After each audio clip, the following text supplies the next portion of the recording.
اعوذ باللہ من الشیطان الرجیم بسم اللہ الرحمن الرحیم۔ آج ہم رمضان سیریز کی چوتھی صورت کریں گے جو کہ سورۃ التکویر۔ اس سے پہلے سورۃ النبا، سورۃ النازعات اور سورۃ العباسہ ہم لوگ کر چکے ہیں مکمل تفسیر کے ساتھ۔ پڑھتے ہیں کہ سورۃ التکویر جو ہے اس کی وجہ تسمیہ کیا تھی۔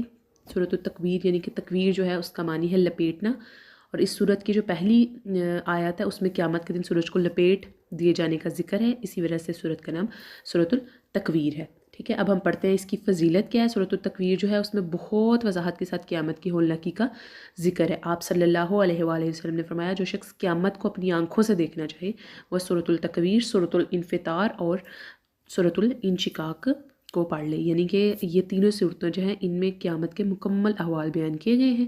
تو جو بھی شخص چاہے کہ قیامت کس طرح قائم ہوگی یا کیا قیامت کے احوال ہوں گے تو وہ ان تینوں صورتوں کو پڑھ لے۔ یہ حدیث میں ہے، سنن ترمذی کی حدیث میں ہے۔ آگے ہم لوگ پڑھتے ہیں کہ اس صورت کے مضامین اور علمی نکات کیا ہیں۔ سورۃ التکویر جو ہے اس کے شروع میں قیامت کی ہولناکی بیان کی گئی ہے، اور قیامت کے دن ساری دنیا کا نظام درہم برہم ہو جائے گا۔ اس دن ہمارے ہر قول و عمل حاضر کر دیے جائیں گے، اس چیز کا ذکر ہے۔ اس وجہ سے جو ہے اس صورت کا نام سورۃ التکویر ہے۔ اس کے بعد جو زمانہ جاہلیت تھا اس میں ایک وحشیانہ رسم یہ تھی کہ لوگ عورتوں کو منحوس سمجھتے تھے، اور بعض قبیلے ایسے تھے کہ اگر ان میں سے کسی کے ہاں بچی پیدا ہو جاتی تو وہ شرم کے ساتھ مارے اس بچی کو زمین میں زندہ دفن کر دیتے۔ تو اس صورت میں جو ہے یہ اس بات کی سختی سے ممانعت کی گئی ہے کہ لڑکیوں کو قتل نہ کیا جائے، ٹھیک ہے، اور اس کے بارے میں قیامت کے دن سوال کیا جائے گا، یعنی کہ کسی بھی جان کو قتل کرنے کا قیامت کے دن سوال کیا جائے گا۔ اس کے بعد جو ہے اس میں حضرت جبرائیل علیہ السلام اور حضرت محمد صلی اللہ علیہ وآلہ وسلم کی ملاقات کا بیان ہے۔ حضرت جبرائیل علیہ السلام جو تھے وہ فرشتوں میں سے بہت ہی ایماندار اور بہت ہی طاقتور فرشتے ہیں، اور انہیں فرشتوں کا سردار کہا جاتا ہے۔ حضرت محمد صلی اللہ علیہ وآلہ وسلم نے جو غیب کی باتیں اپنی امت کو بتانے میں کوئی کسر نہیں چھوڑی، وہ بھی اس صورت میں ذکر ہے۔ سورۃ التکویر کے آخر میں قرآن مجید کی عظمت کا ذکر ہے۔ قرآن مجید کو تمام جہان والوں کے لیے نصیحت قرار دیا گیا ہے۔ قرآن مجید سے نصیحت ان لوگوں کو ملے گی جو سیدھے راستے پر چلنے کا ارادہ رکھتے ہوں گے، اور ہدایت اللہ تعالیٰ کی توفیق سے ہی ملتی ہے بے شک۔ اور اسی سلسلے میں جو ہے لڑکیوں کی اور عورتوں کی اہمیت کے بارے میں ایک حدیث سے بتاتی چلوں ساتھ۔ ایک حدیث ہے، حضرت محمد صلی اللہ علیہ وآلہ وسلم نے فرمایا جس شخص نے 2 بچیوں کی پرورش کی یہاں تک کہ وہ بڑی ہو گئی، اور وہ قیامت کے دن ایسے ہوں گے، یہ فرماتے ہوئے آپ صلی اللہ علیہ وآلہ وسلم نے 2 انگلیوں کو ایک دوسرے کے ساتھ ملا کر اشارہ فرمایا، یعنی کہ جن نے 2 بیٹیوں کی پرورش کی، اچھی طرح سے انہیں بڑا کیا، انہیں اچھے برے کی تمیز سکھائی، تو وہ آپ صلی اللہ علیہ وآلہ وسلم کے ساتھ 2 انگلیوں کی طرح قیامت والے دن مطلب ساتھ ہوں گے، آپ صلی اللہ علیہ وآلہ وسلم کے ساتھ ہوں گے۔ ہم چلتے ہیں سورت کی طرف۔ بسم اللہ الرحمن الرحیم۔ اذا الشمس کورت، جب سورج لپیٹ دیا جائے گا، یعنی کہ جس دن سورج کو ختم کر دیا جائے گا۔ وَإِذَا النُّجُومُ انقَدَرَتْ، اور جب ستارے بے نور ہو جائیں گے۔ وَإِذَا الْجِبَالُ سُيِّرَتْ، اور جب پہاڑ چلائے جائیں گے، یعنی کہ جس دن سورج کی روشنی ختم ہو جائے گی اور جس دن ستارے بے نور ہو جائیں گے، ساری روشنی ختم ہو جائے گی، اور جب پہاڑ چلائے جائیں گے۔ وَإِذَا الْإِشَارُ أُطِلَتْ، اور جب 10 ماہ والی حاملہ اونٹنیاں بیکار چھوڑ دی جائیں گی۔ وَإِذَا الْوُحُوشُ حُشِرَتْ، اور جب وحشی جانور جمع کیے جائیں گے۔ وَإِذَا الْبِحَارُ سُجِرَتْ، اور جب سمندر بھڑکا دیے جائیں گے۔ یہاں پہ قیامت کا احوال بیان کیے جا رہے ہیں کہ قیامت والے دن سورج ختم کر دیا جائے گا، ستارے بے نور کر دیے جائیں گے، پہاڑ چلنے لگ جائیں گے، ٹھیک ہے، اور سارے وحشی جانور اکٹھے کیے جائیں گے، اور جب سمندر بھڑک جائیں گے، سمندروں میں طوفان آ جائیں گے۔ وَإِذَا النُّفُوسُ زُوجَتْ، اور جب روحیں جسموں سے ملا دی جائیں گی، یعنی کہ دوبارہ زندہ کیا جائے گا۔ وَإِذَا الْمُوَّودَةُ سُئِلَتْ، اور جب زندہ دفن کی ہوئی لڑکی سے پوچھا جائے گا۔ بِأَيِّ ذَنبٍ قُتِلَتْ، کہ وہ کس گناہ کی وجہ سے قتل کی گئی۔ یہاں پہ پہلے بھی میں بتا چکی ہوں کہ یہاں پہ جو رواج تھا زمانے جاہلیت میں کہ کافرین جو تھے وہ اپنی بیٹیوں کو زندہ دفن کر دیتے تھے، تو ان کو جب اٹھا کے پوچھا جائے گا کہ وہ کس گناہ میں قتل کی گئی۔ وَإِذَا الصُّحُفُ نُشِرَتْ، اور جب اعمال نامے کھول دیے جائیں گے، یعنی کہ جب جو بھی ہم نے اچھے برے اعمال کیے جب وہ کھول دیے جائیں گے۔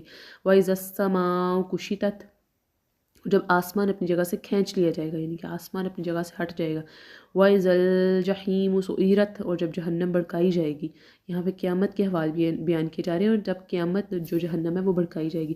وَإِذَا الْجَنَّاتُ أُزْلِفَتْ، اور جب جنت قریب کر دی جائے گی، اور یعنی کہ جنت کو قریب کر دیا جائے گا۔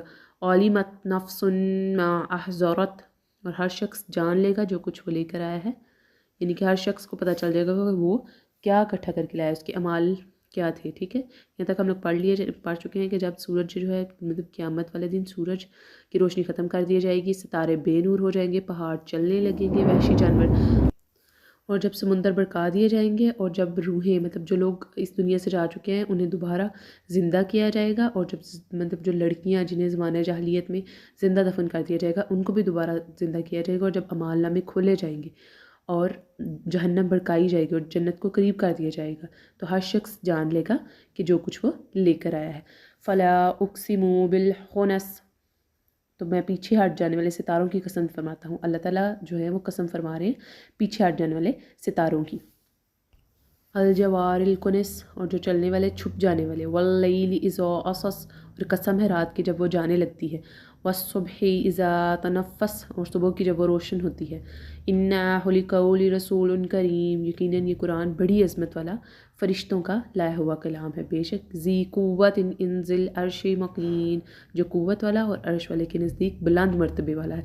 متاع ثم امین، جس کی آسمانوں میں اطاعت کی جاتی ہے اور وہ وہاں امانت دار ہے۔ وما صحیبکم بمجنون، اور تمہارے صاحب نبی صلی اللہ علیہ وآلہ وسلم دیوانے نہیں ہیں، کیونکہ کفار مکہ جو ہے وہ آپ صلی اللہ علیہ وآلہ وسلم کو کہتے ہیں نعوذ باللہ آپ صلی اللہ علیہ وسلم دیوانے ہو گئے، یعنی کہ جب آپ صلی اللہ علیہ وسلم راہ حق اور اللہ تعالیٰ کا پیغام ان تک پہنچاتے تھے تو وہ آگے اس طرح کی باتیں کرتے تھے، تو اس کے جواب میں کہ آپ صلی اللہ علیہ وآلہ وسلم جو ہے وہ دیوانے نہیں ہیں۔ وَلَقَدْ رَآهُ بِالْأُفُوقِ الْمُبِينِ، اور یقیناً انہوں نے اس فرشتے کو دیکھا ہے آسمان کے کھلے کنارے پر، یعنی کہ حضرت جبرائیل شب معراج کے موقع پر بھی آپ صلی اللہ علیہ وآلہ وسلم کی حضرت جبرائیل سے ملاقات ہوئی تھی، تو اسی کا ذکر ہو رہا ہے۔ وَمَا هُوَ عَلَى الْغَيْبِ بِضَنِّينٍ، اور وہ نبی غیب کی بات بتانے میں بخیل نہیں ہے۔ وَمَا هُوَ بِقَوْلِ شَيْطَانِ الرَّجِيمِ، اور یہ قرآن کسی شیطان مردود کا کلام نہیں ہے، بے شک۔ فَأَيْنَ تَذْهَبُونَ، پھر تم کہاں بھٹکے جا رہے ہو؟ إِنَّهُ إِلَىٰ ذِكْرٌ لِلْعَالَمِينَ، یہ قرآن تو تمام جہان والوں کے لیے نصیحت ہے، بے شک یہاں پہ بتایا گیا کہ قرآن پاک جو ہے وہ تمام جہان والوں کے لیے نصیحت ہے۔ لِمَنْ شَاءَ مِنْكُمْ أَنْ يَسْتَقِيمَ، اس شخص کے لیے جو تم میں سے سیدھے راستے پر چلنا چاہے۔ وَمَا تَشَاءُونَ إِلَّا أَنْ يَشَاءَ اللَّهُ رَبُّ الْعَالَمِينَ، اور تم صرف وہی چاہ سکتے ہو جو اللہ چاہے، جو تمام جہانوں کا رب ہے، بے شک یعنی کہ انسان تو چاہ بھی نہیں سکتا اگر اللہ تعالیٰ نہ چاہے، انسان صرف وہی چاہ سکتا ہے جو اللہ چاہے۔